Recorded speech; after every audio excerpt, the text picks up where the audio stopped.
Thanks to Todd and his team, we now have Kal-El's cousin. Here's your look at the McFarlane Toys DC Multiverse, The Page Puncher, Infinite Frontier, Supergirl, Woman of Tomorrow, Supergirl.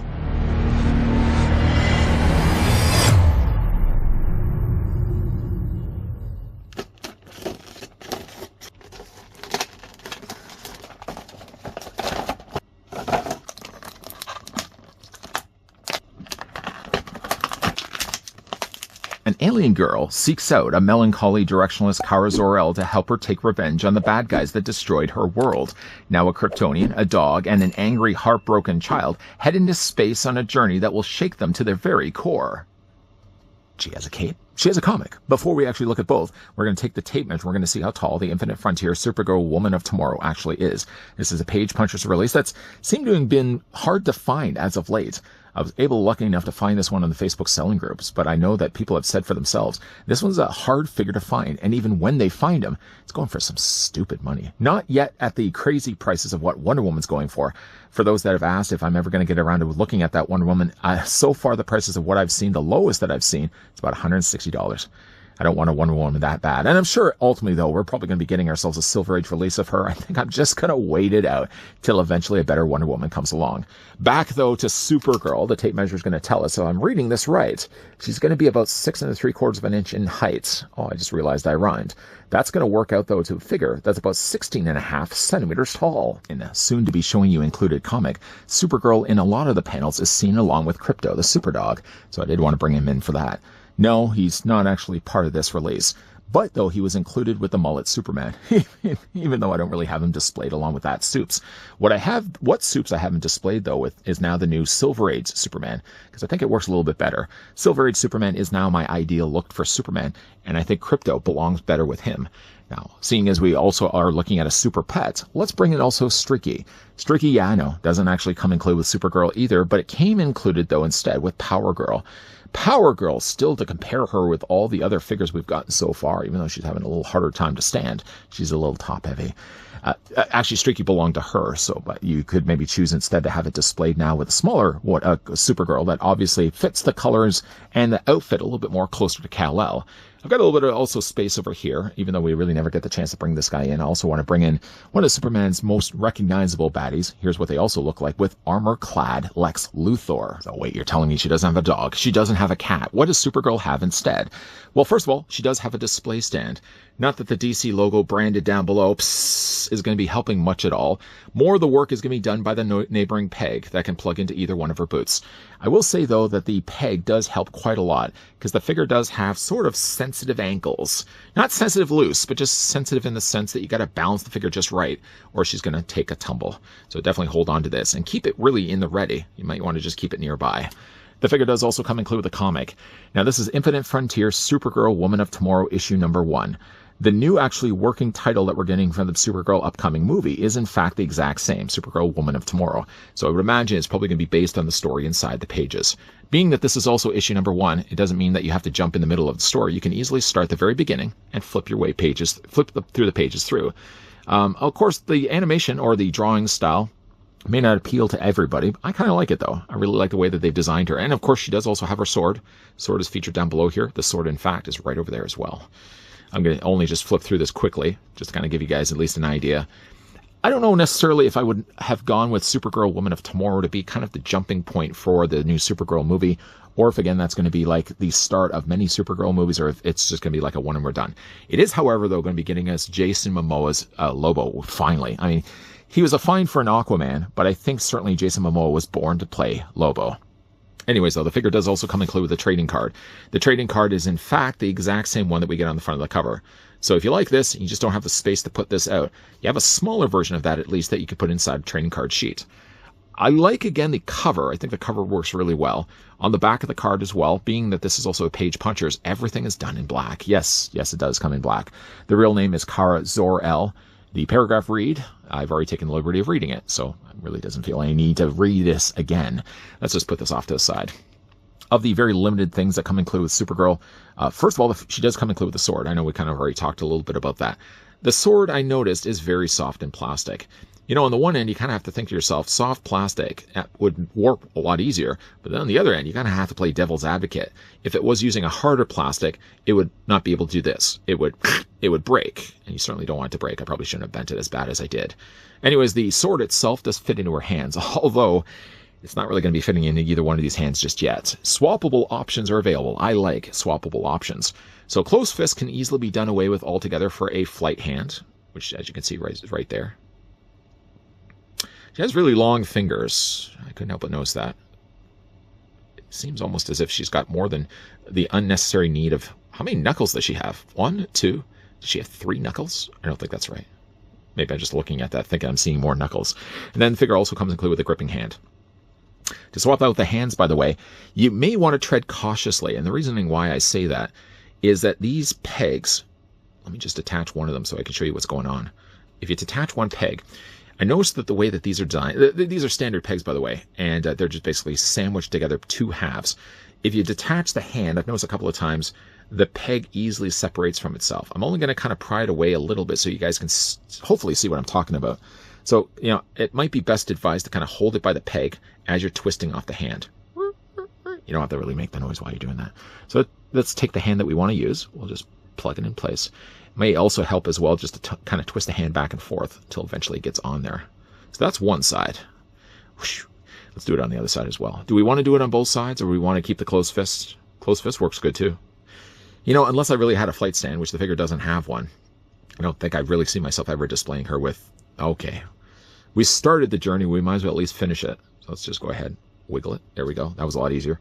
And we'll just take then the new hand, plug it. Oh, wait, stop. Twist it as you're plugging it. And now she's got herself sort of a flight hand, but again, like she doesn't have a flight stand, so it sort of seems redundant to give her a hand that looks like this. What you really, I'm sure, want to see is that how does she hold the sword? Well, she holds it okay. Let's go ahead and get that in there first of all, and then we'll talk a little bit about it. It's a combination, really, first of all, of a small handle and a larger grip. Now, you could go in there, granted, and heat the hand a little bit in hot water. I might just end up doing that because the sword itself feels a little loose in her grip. The sword also does look a little bit like the Sword of Omens. A little bit. It kind of looks actually more like Mumra's sword. Remember the sword that Mumra had? Kind of curled on the ends? Anyways. The sword itself looks good. I mean, nicely done in silver. Some people may not look at this and think right away, hey, Supergirl really does belong with the sword. But again, like if you're familiar with the comic, then the sword makes more sense. I probably won't end up displaying her. I don't know. She has an accessory. I mean, you know, again, you kind of have to think of both sides of it. If she doesn't have an accessory in her hand... She does have one technically. Would it be sort of make no sense to put it back in the bag? Okay, I'll probably display her with the sword at least for right now. I won't do it right now at least. Obviously, we're going to want to look at the rest of the figure. We're going to also start things going first with her head sculpt.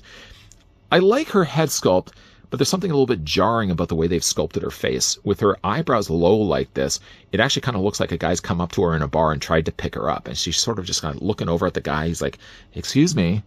I couldn't help but notice you looking at me from across the room. And then she sort of just turns to the guy.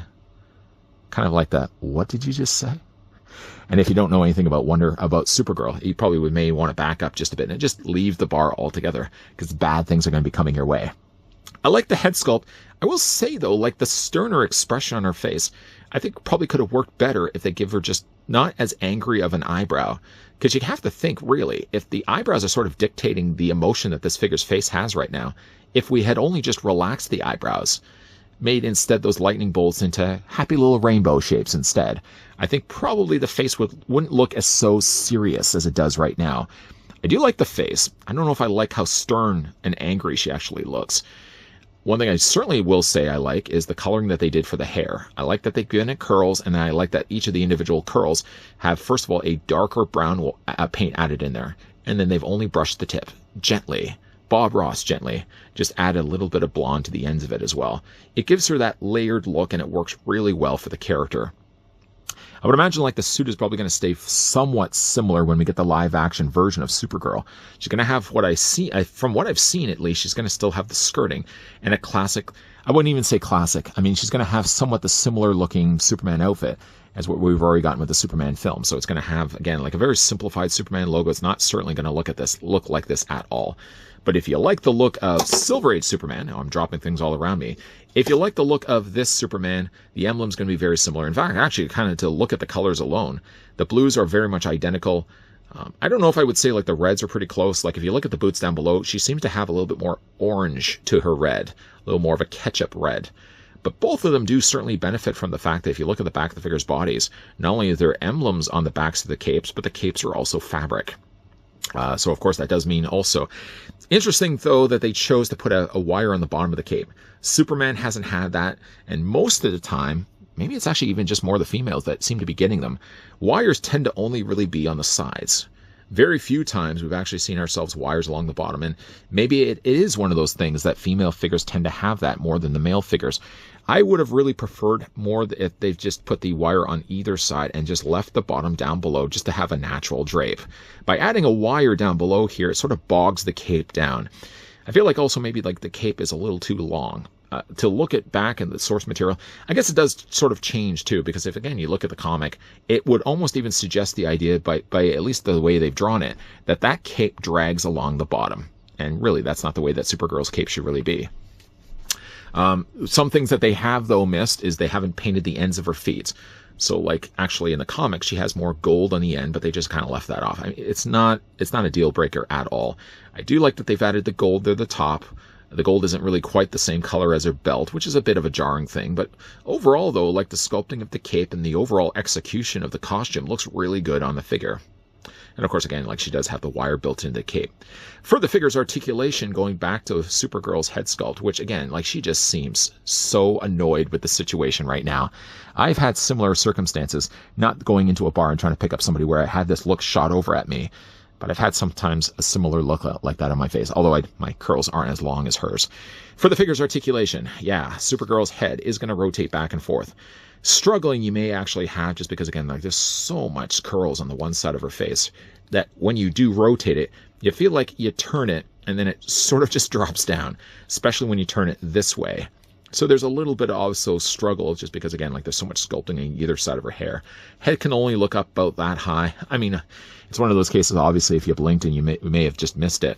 It looks down certainly a lot better than it does look up because, again, there's so much hair on the back of her body. Her arms, yeah, rotate all the way around. There's no issues at all with those. Nor is there any issues at all getting her in the T-pose. You can easily bring those arms out at 90 degrees. There is a swivel at the bicep. Figure does have, nice to see, a double hinge on the elbows, and the hands rotate all the way around. I would be missing a point to mention as well, that the figure I noticed getting out of the packaging seemed a little loose on this side of her elbows.